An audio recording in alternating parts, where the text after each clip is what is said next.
India Legal presents Courts Roundup.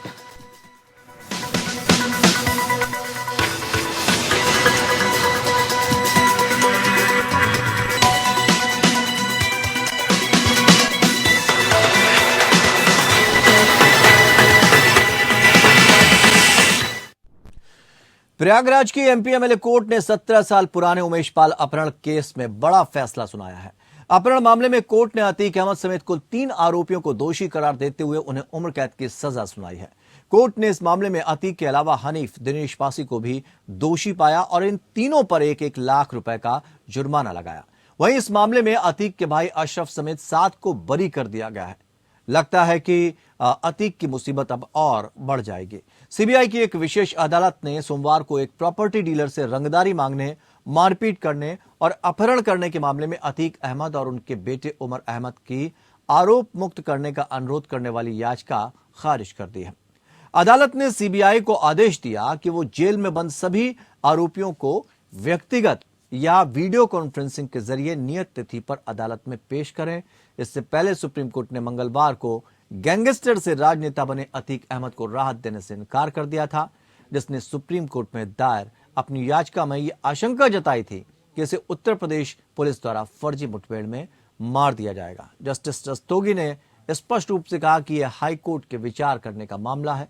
पीठ ने मौखिक रूप से कहा, राज्य मशीनरी आपकी देखभाल करेगी।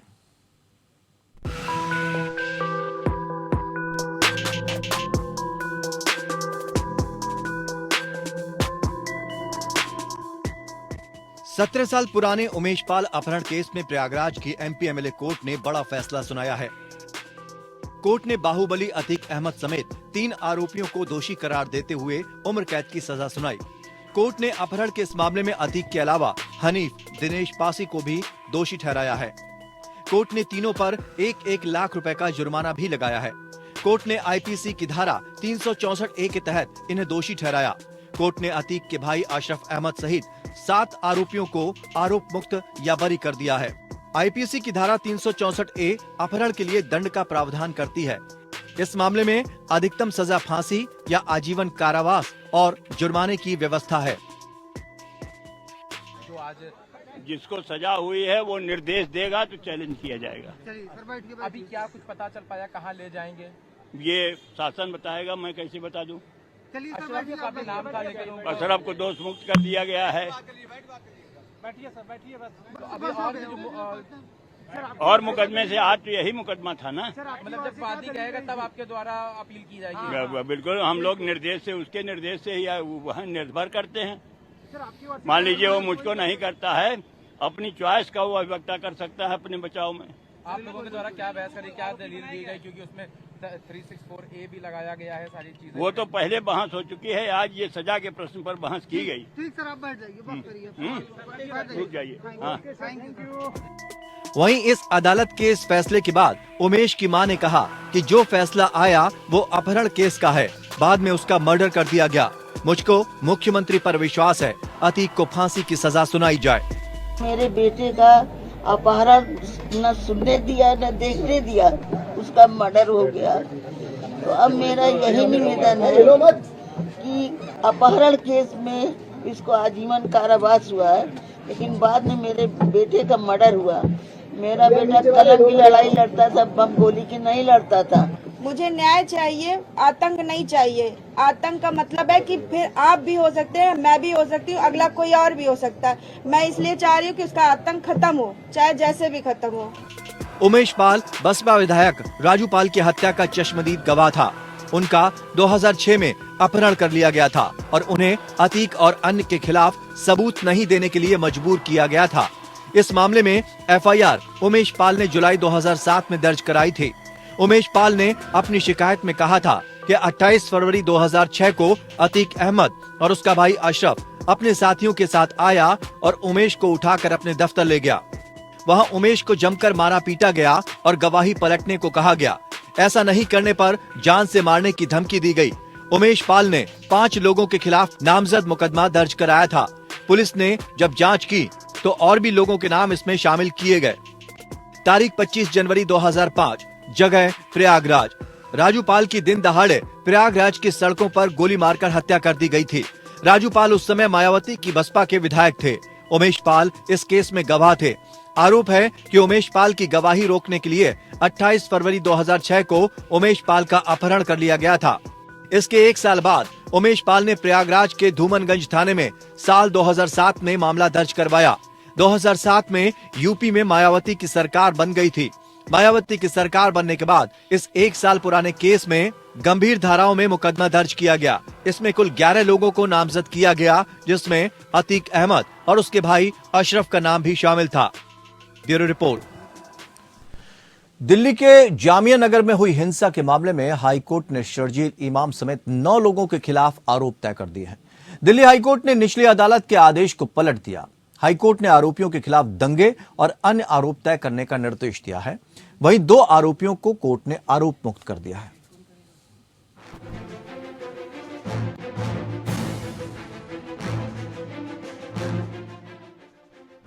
दिल्ली हाईकोर्ट ने जामिया हिंसा मामले में शर्जील इमाम, सपूरा जरगर, आसिफ इकबाल तन्हा और 8 अन्य को आरोप मुक्त करने के ट्रायल कोर्ट का फैसला रद्द कर दिया और उनके खिलाफ आईपीसी के विभिन्न प्रावधानों के तहत आरोप तय किए गए। 2019 के जामिया हिंसा मामले में आरोपियों को आरोप मुक्त करने की निचली अदालत के आदेश के खिलाफ दिल्ली पुलिस की याचिका पर यह फैसला सुनाया गया है।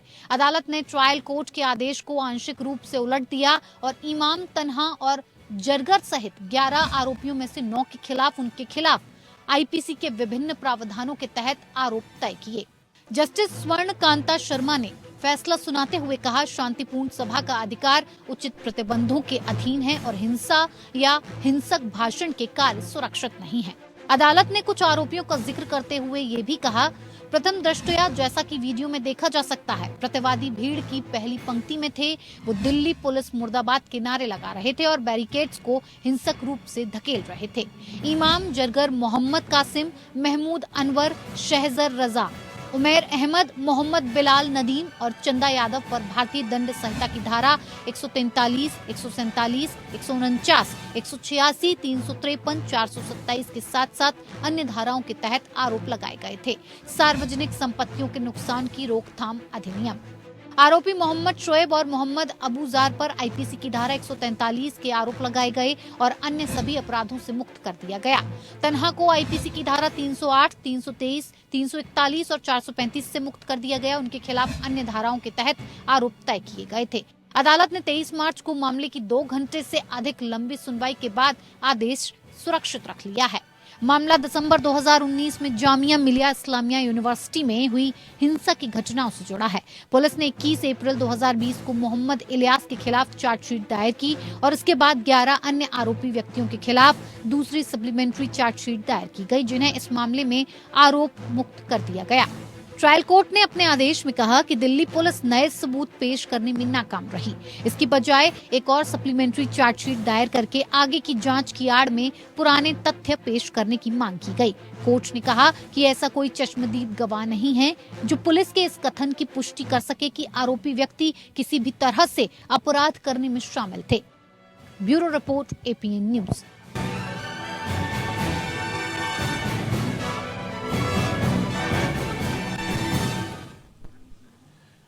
सुप्रीम कोर्ट ज्ञानवापी मामले में दाखिल हिंदू पक्ष की याचिकाओं पर सुनवाई करने के लिए तैयार हो गया है। ये सभी याचिकाएं वाराणसी की एक अदालत में दायर की गई थीं। इस मामले की सुनवाई सुप्रीम कोर्ट में 21 अप्रैल को होगी। ज्ञानवापी विवाद को लेकर कई याचिकाएं दाखिल हैं। ये सभी याचिकाएं वाराणसी की विभिन्न कोर्ट में लंबित हैं। इस मामले की सुनवाई सुप्रीम कोर्ट में 21 अप्रैल को होगी। पहले सुप्रीम कोर्ट ने ही इस मामले को जिला जज की अदालत में ट्रांसफर किया था।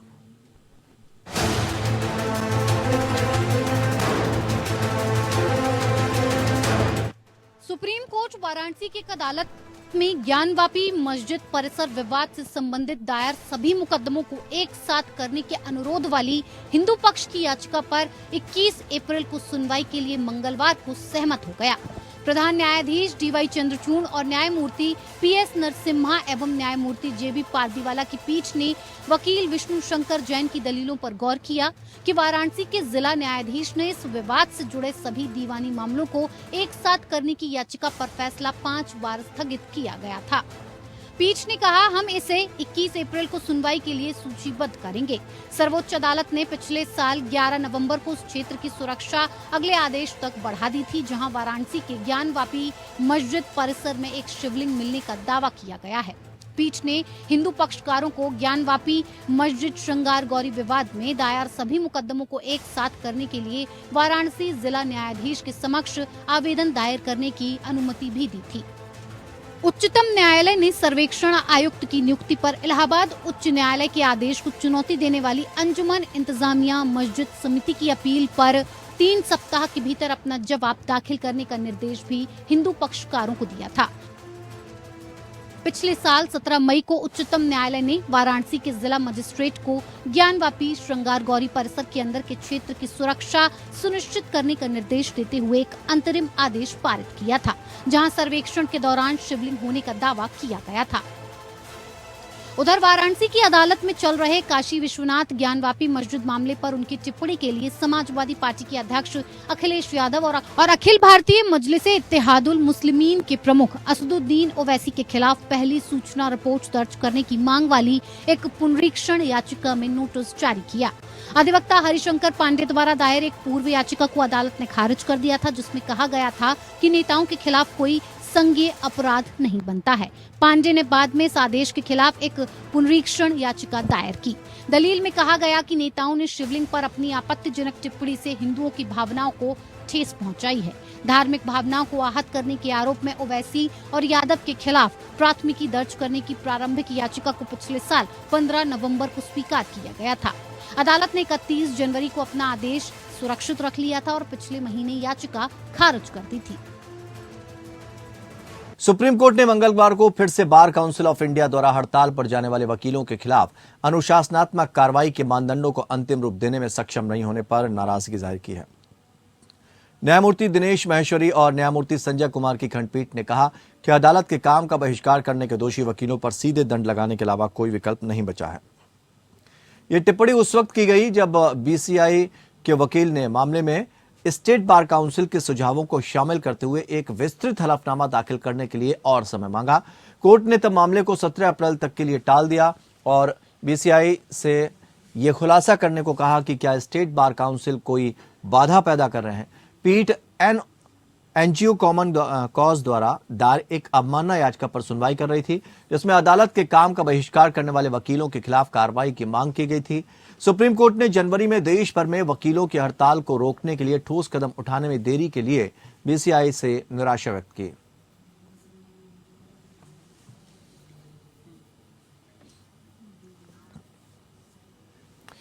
मध्य प्रदेश हाईकोर्ट ने राज्य में वकीलों की हड़ताल जारी रखने पर राज्य बार काउंसिल के अध्यक्ष और उसके अन्य निर्वाचित सदस्यों के खिलाफ अवमानना का मामला शुरू किया है। अदालत ने कहा कि स्टेट बार काउंसिल ने इस मुद्दे को हल करने के बजाय बिना किसी उचित कारण के टकराव का रास्ता चुना है। ग्वालियर पीठ ने निर्वाचित सदस्यों को नोटिस जारी कर पूछा कि वकीलों को न्यायिक कार्य से दूर रहने के लिए मजबूर करने के कारण उन पर अदालत की आपराधिक अवमानना का मुकदमा क्यों नहीं चलाया जाना चाहिए, जो राज्य में न्याय के प्रशासन में हस्तक्षेप और बाधा बन रहा है। जस्टिस अतुल श्रीधरन ने आदेश में यह भी कहा कि कोर्ट के समक्ष उपस्थित होने के लिए एक वकील को रोकने के लिए किसी भी व्यक्ति द्वारा किए गए किसी भी प्रयास से उन्हें आईपीसी की धारा 341 के तहत अपराध के लिए मुकदमा चलाने के लिए उत्तरदायी बनाया जाएगा। हड़ताल में शामिल वकील उच्च न्यायालय के मुख्य न्यायाधीश के प्रशासनिक आदेश का विरोध कर रहे हैं, जिसमें जिला अदालतों को 3 महीने के भीतर 25 पुराने मामलों का निस्तारण करने का निर्देश दिया गया है। उच्च न्यायालय की जबलपुर पीठ ने पहले इस मामले में स्वतः संज्ञान लेकर जनहित याचिका दायर की थी और अधिवक्ताओं से कहा था कि वे अपने न्यायालय के काम में तुरंत हिस्सा लें। अदालत ने आगे कहा कि मुख्य न्यायाधीश ने अपनी ओर से बार के सदस्यों के सुझाव मांगे थे, लेकिन इसकी बजाय स्टेट बार काउंसिल के अध्यक्ष और निर्वाचित सदस्यों ने अनावश्यक रूप से हड़ताल की घोषणा करके मामले को तूल दिया। अदालत ने कहा कि बार के सदस्य अपनी अनिच्छा के बावजूद काम से दूर रहने के लिए मजबूर हैं और राज्य बार काउंसिल की स्वेच्छाचारी कार्रवाई के समान रूप से पीड़ित हैं, जैसा कि मुकदमेबाज हैं।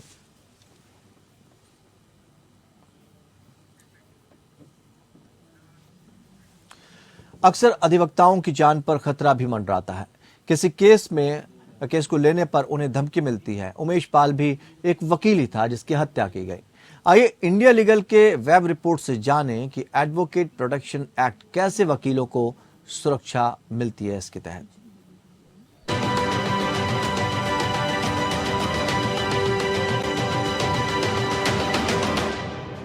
एक वकील के रूप में जब हम एक केस लेते हैं जहां विपक्ष में कोई शक्तिशाली नेता हो, खूंखार अपराधी या कोई माफिया हो, तो कई बार वकीलों को धमकी भरे कॉल या मैसेजेस मिलते हैं। बहुत बार ये भी देखा गया है कि वकीलों को ऐसे ही कुछ केसेस की वजह से गंभीर चोटें भी पहुंचाई जाती हैं।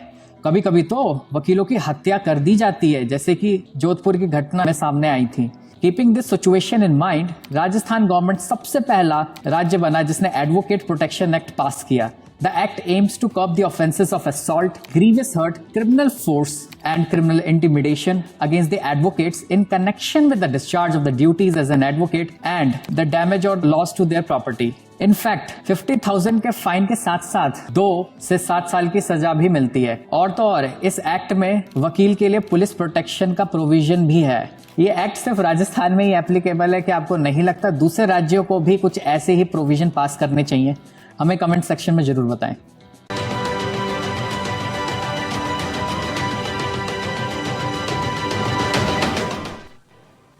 बढ़ते आगे, सुप्रीम कोर्ट ने गुजरात राज्य को पूर्व आईपीएस अधिकारी संजीव भट्ट द्वारा दायर याचिका पर जवाबी हलफनामा दायर करने का समय दिया, जिसमें गुजरात हाई कोर्ट में उनके द्वारा दायर आपराधिक अपील में अतिरिक्त साक्ष्य जोड़ने की मांग की गई। इसमें उनकी 1990 का हिरासत में मौत के मामले में दोष सिद्धि को चुनौती दी गई। जस्टिस एमआर शाह और जस्टिस सीटी रवि कुमार की खंडपीठ ने सुनवाई 18 अप्रैल 2023 तक के लिए स्थगित कर दी। इसने गुजरात राज्य को 11 अप्रैल 2023 तक अपना जवाबी हलफनामा दाखिल करने और भट्ट द्वारा 17 अप्रैल 2023 तक फिर से शामिल होने का निर्देश दिया। शिकायतकर्ता की ओर से पेश सीनियर एडवोकेट आत्माराम नाडकर्णी के अनुरोध पर उनके पक्षकार के आवेदन को स्वीकार किया गया। खंडपीठ ने कहा कि चूंकि शिकायतकर्ता को हाईकोर्ट द्वारा सुना गया, इसलिए सुप्रीम कोर्ट द्वारा उसके पक्षकार आवेदन की अनुमति दी जा रही है। सीनियर एडवोकेट मनिंदर सिंह गुजरात राज्य के लिए पेश हुए। भट्ट की ओर से सीनियर एडवोकेट देवदत्त कामत ने खंडपीठ को अवगत कराया कि गुजरात सरकार ने कई मौकों पर स्थगन की मांग के बावजूद जवाबी हलफनामा दायर नहीं किया। जुलाई 2019 में गुजरात के जामनगर में सत्र न्यायालय ने भट्ट को 1990 में प्रभुदास माधवजी वैश्लानी की हिरासत में मौत के लिए दोषी पाते हुए आजीवन कारावास की सजा सुनाई। ट्रायल कोर्ट के समक्ष उन्होंने डॉक्टर के विशेषज्ञ साक्ष्य पेश करने के लिए आवेदन दायर किया।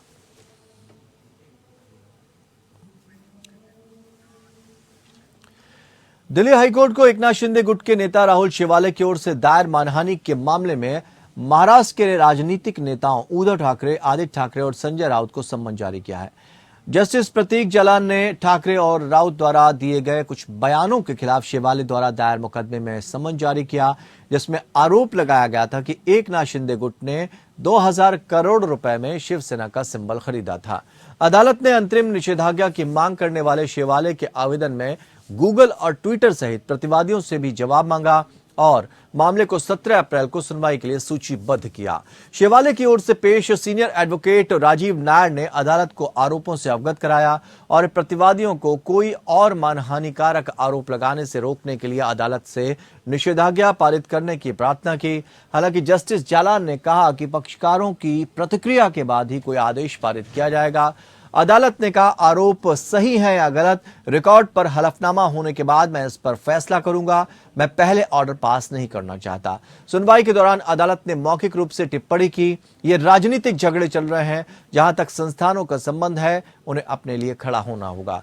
इन सबसे निपटने के लिए चुनाव आयोग के कंधे काफी चौड़े हैं। अदालतों की तरह लोग अदालतों के बारे में तरह तरह की बातें करते हैं। अदालत ने स्पष्ट किया कि वो समन जारी करने के चरण में प्रथम दृष्टया निष्कर्ष नहीं देना चाहती है और प्रतिवादियों को एक अवसर देना चाहती है और उनकी प्रतिक्रियाओं का अध्ययन करना चाहती है। संजय राउत ने दावा किया कि शिवसेना पार्टी के नाम और चुनाव चिन्ह धनुष और तीर को खरीदने के लिए 2000 करोड़ रुपए का सौदा हुआ था।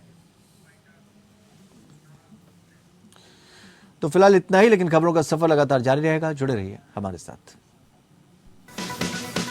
India Legal presents Courts Roundup.